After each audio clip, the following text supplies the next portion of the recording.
Good evening, everyone. This piece is called Meditation, and I wanted to give you a couple of tips on how to put rubato into the triplet that's in it. I'm just learning this piece now, and it's very difficult, especially in the middle section. It gets really hard. But for that triplet, to put rubato into it, that means in robbed time. You have to understand what strict time is first. So the piece is in 4/4 time, and you've got straight quarters, 4 in every bar. But when you come to that last quarter, it's divided into 3, so it's a triplet. And it's against 2/8 notes. So the triplet straight, if you imagine 4 counts for each note of it, it'd be 1, 2, 3, 4, 1, 2, 3, 4, 1, 2, 3, 4, 1. But if you want to stay less time in the middle note, and then you have to make it up by playing longer on the last note. So if you think of counting 4 counts for the first note of the triplet, 1, 2, 3, 4, then just 2, 1, 2, then 6 note. You see, you have to add those 2 to the last one, 4 plus 2 for the 6. So 1, 2, 3, 4, 1, 2, 1, 2, 3, 4, 5, 6, 1.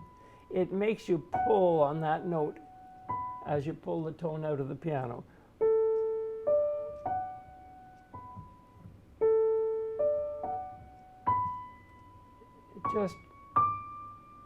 There's so many different ways you can do things with rubato, but if you can latch onto something that you feel closest relates to where you feel that you want to sing it, then you're probably going to be emotionally correct with your interpretation.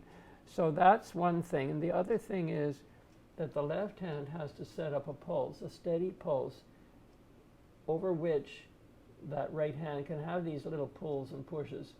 And so if you can think of 1, 2, 3, 4, 1, 2, 3, 4, 1, 2, 3, 4, 1, 2, 3, 4, 1, 2, 4.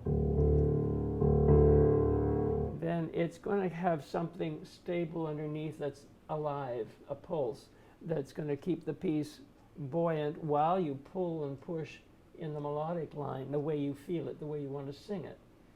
But it's to keep it steady within the whole thing. In other words, the piece without any rubato would be the same length of time from the beginning of the piece to the end as it would be when you put all these pulls and pushes, because you're always making up for, if you pull back, then you've got to make it up by going a little quicker right away. You can't wait till the end of the piece and then make it all quick, that kind of thing.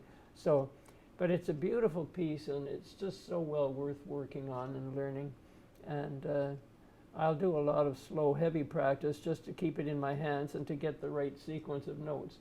But when it comes to playing it, I have to be so relaxed and just pluck the note that I want to bring out the most and keep it left-right fluent, that it's flowing from left to right with the dip and the dive and the coming up with the wrist and diving down and swooping over to the next, and the notes come within that. So it's a great piece to learn, and I hope that motivates you to get the score and learn it.